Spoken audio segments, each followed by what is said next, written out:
Best of r/entitled parents episode 169. Subscribe for edit videos daily. The grocery store I work instituted a policy that lets us stay open an hour later for medical professionals and emergency services. You know, nurses, and the people who respond to 911 calls. We close to the general public at 9, and from 9 to 10 is supposed to be a time for the aforementioned people to come in and shop unobstructed. Also thought I'd mention that we open an hour early for senior citizens. Unfortunately, Karen had her own interpretation of this policy. Me. EM Karen. Typical haircut, mid-30s. M manager, 65. Easily 300 pounds. West African immigrant. Not the type of guy you want to mess with. It was 9:45 p.m. 15 minutes until close, and I was restocking eggs when EM pushed her cart, filled to the brim with groceries. Her newborn baby was sitting in a car seat in the front of the cart. EM, ahem. Me, hello mom, how can I help you? EM, where are the cookies? Me, they're in aisle 12. Would you like me to take you to them? EM, yes, that would be good. Since aisle 12 is pretty far from the eggs, I decided to make some small talk, since we were trained to do that. Me, I think it's really great what you guys do for society. EM, thanks. Me, so are you a nurse? EM, oh no, I'm a mom. Moms are the most essential workers, wouldn't you think? We weren't allowed to call people out for not being an EMT or something, so I agreed. We got to aisle 12, and she started taking cookies down from the shelf and putting them in her cart. As she was walking away from the shelf, she bumped it with her cart and the entire shelf of cookies fell down. I had spent an entire hour leveling that shelf and now all my efforts were gone. And instead of apologizing and helping clean up, she said, oops, I'd help but I have to get going. My kids are waiting at home. And just walked away. Just to clarify, the shelf itself didn't fall down, but all the cookies did. I knelt in front of the pile of cookies, defeated. I started putting the cookies back up as her cart squeaked away. I would have gone after her, but my store is very committed to the whole the customer is always right thing. I started putting the cookies back up, which would honestly take another hour and a half because of the sheer amount of cookies on the floor. About 15 minutes in, my manager comes by and freaks out about the cookies. But then he realizes, TFLJ Martis wouldn't just knock down all these cookies, right? So he asked me, what happened? Me, some lady bumped her cart into the shelf, and everything fell down. M, what? Me, yeah, so I'm cleaning it up. Don't worry, I'll be fast. M, oh hell number. Where did she go? Me, down the aisle. He took off, like sprinting. I didn't follow him because I wanted to finish the cookies before my shift ended, so the following interaction is second-hand from one of the cashiers. He managed to catch her going out the doors with her cart full of groceries. This was about 10:05 now, past close. M, hey you. EM, yes. M, my stocker tells me you made a mess in my cookie aisle. Why? EM, I don't know what you mean. I wasn't even in the cookie aisle. M, I can see the cookies in your cart. EM, I'm sorry, I need to go. I'm an essential worker. M, what kind of worker? EM, a mom. M, my mother, back in Nigeria, she worked 12-hour a day after my father died, and she still have time afterward to clean up her messes. EM, no really, I have to go. M, go clean up the cookies. EM, but who will watch my baby, and my groceries? M, you can bring it with you, so your baby can learn how to take care of his own messes. EM reluctantly goes with M, and comes over to the cookie aisle, where I'm still slaving away. M, TFLJ Martis, get up. Me, okay. M, turning to EM, now clean up the mess. It took her until about 10:45, but it would have been a lot longer if M hadn't felt sorry for her, and so he and I started helping her. At the end she apologized to me and M, and she actually paid for some of the broken packages.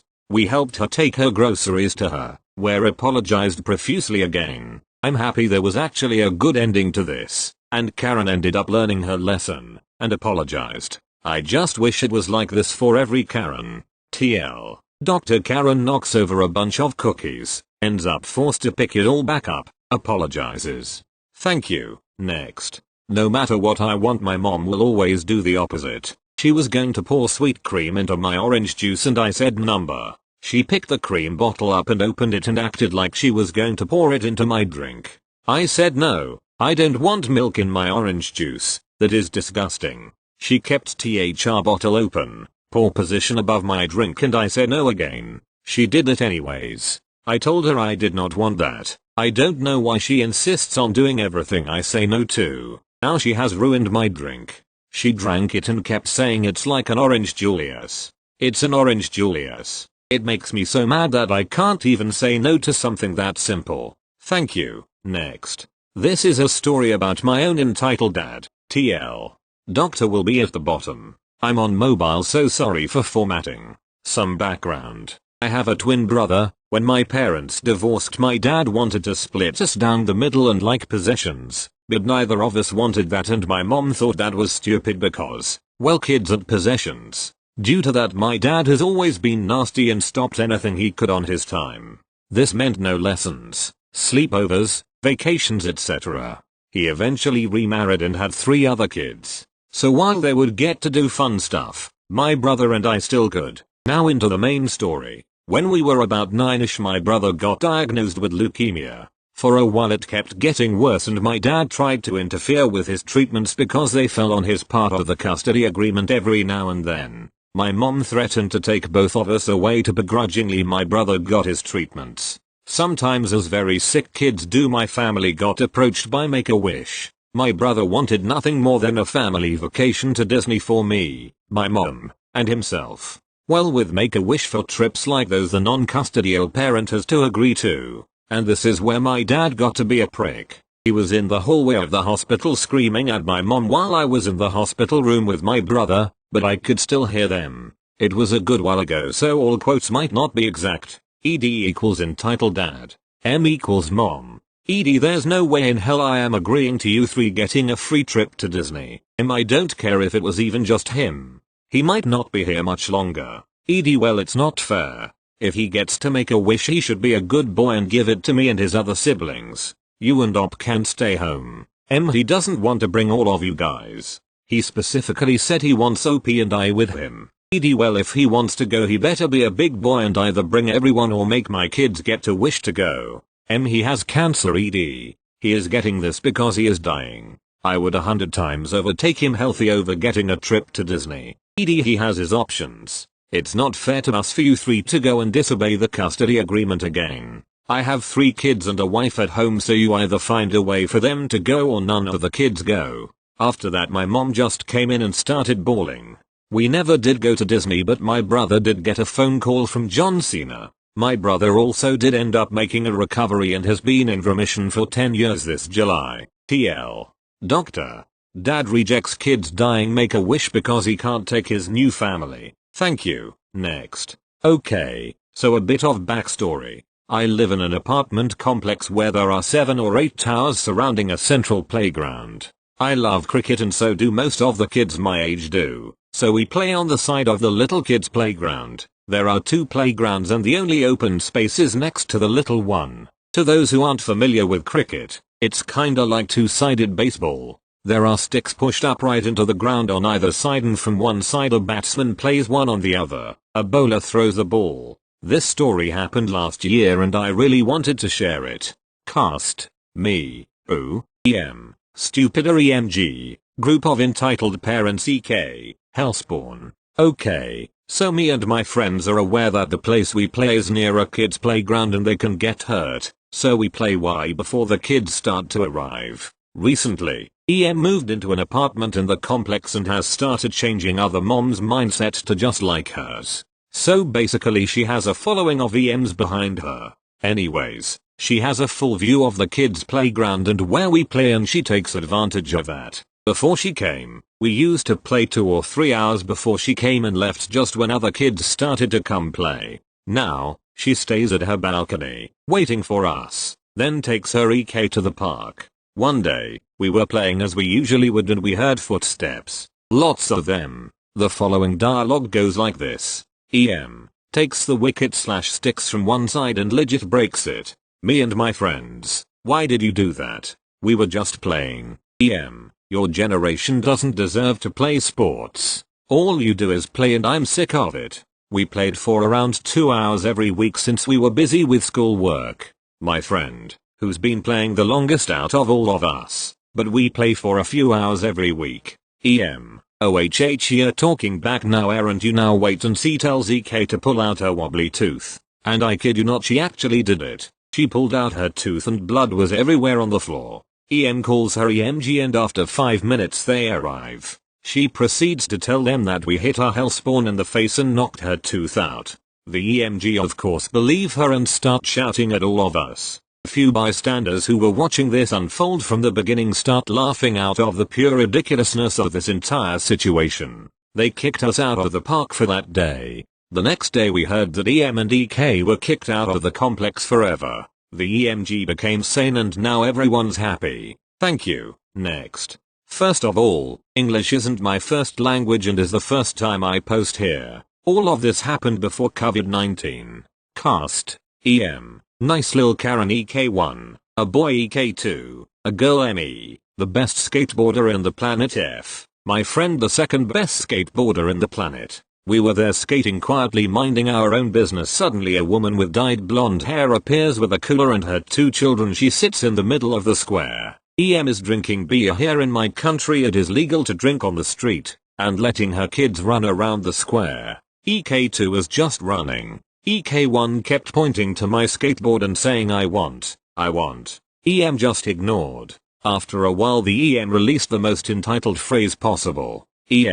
I just think it's wrong that they have these things here. Here is a square and not a skate park. I answered. Emmie, and here is a square and not a playground for your children. F laughed at her face. EM just kept quiet for the rest of the time. After all that F and I went to buy some sodas. Sorry, no cops called, no end of action movie and nothing very exciting. But that's the story. Remember, don't mess with skaters who are quiet. Thank you. Next. This is a long story. This is on mobile. English is my first language. Story is before quarantine. I am formerly u/OG Doomslayer before my little brother deleted my account. But I am the same guy who wrote the Karen at McDonald's series and the other stories about me and Charlie. Charlie update. Name reveal. Rose. Charlie's real name is Rose. Her hair in this story is dyed light green at the tips and fades to teal. Her hair in the present is dyed completely red. Also she still exercises in the present at home to keep her buffness.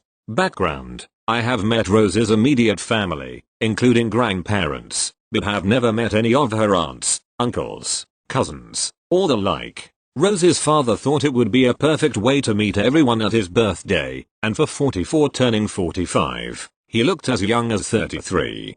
Cast. Me. Yours truly, Rose, my girlfriend. EA. Rose's shtlord aunt. C1 and 2. Rose's cousins. C1 is a brat, but not entitled. Road. Rose's dad.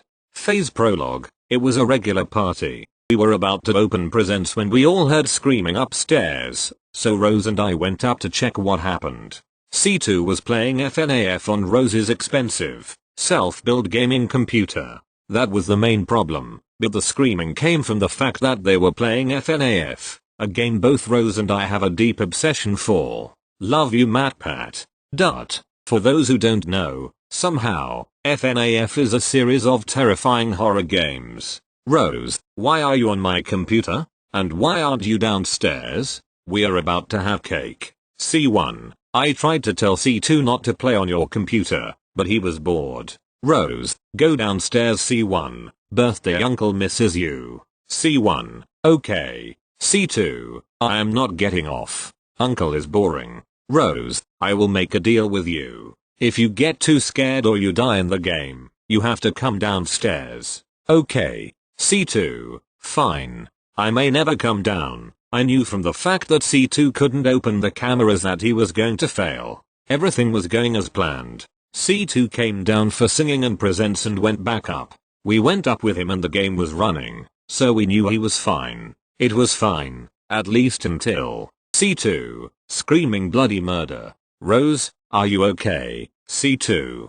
C2, I am fine. Let's go downstairs. Walking downstairs. EA, what was that? Is my baby okay? Rose, C2 was playing a horror game on my computer. EA, okay. Phew. I thought he got hurt. Me, nope. He is fine, just spooked. We made a deal with C2. Insert deal rules here. Phase 2. EA, why do you have a computer? Rose, excuse me, auntie. EA, you need to be making wedding plans and trying for children, not sitting around playing games. Rose, what do you mean? We are too young for marriage, let alone having sex. I can also do what I want if I am allowed to. Phase 2. EA, you dare speak against Emmie in my own house. You are grounded, and will be until you learn manners. Me, this is not your house. RF owns this house. You can't control Rose either.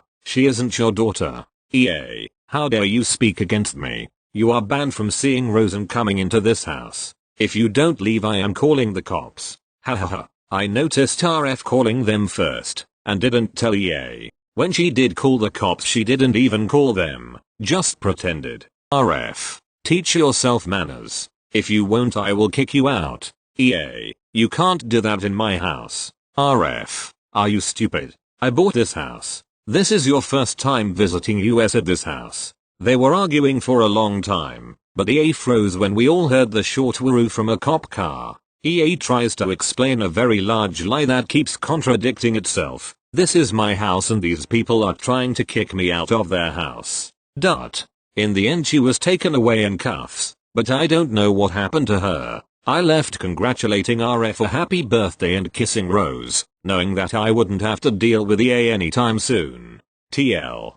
Doctor, go read the story. People don't write these for people to skip to the bottom. Show respect to people who provide you entertainment. Love you. Update. Apparently they got a restraining order, and she can't come near any of them, except me, but she doesn't know where I live and whatnot. Thank you. Next. I live with my grandparents and am currently the only one working right now. My grandparents are incredibly nosy and go in my room often, apparently looking for dishes that magically disappear, but they are looking for anything to incriminate me. I went to work and my grandpa went in my room, knocked my deodorant onto the floor and stepped on it. I know this because when I got home it was ground into the rug. He is so lucky I hide my stuff. I asked why he went in my room and he said he didn't. I showed him my broken deodorant stick and he's like, I didn't do shit. Why you think it was me? I don't go in there. Then proceeded to yell about having my Aquaman cup in the kitchen. It was in my room on my nightstand. Fucker lied to my face, took my cup, then yelled at me that it shouldn't be in the kitchen. Asshole.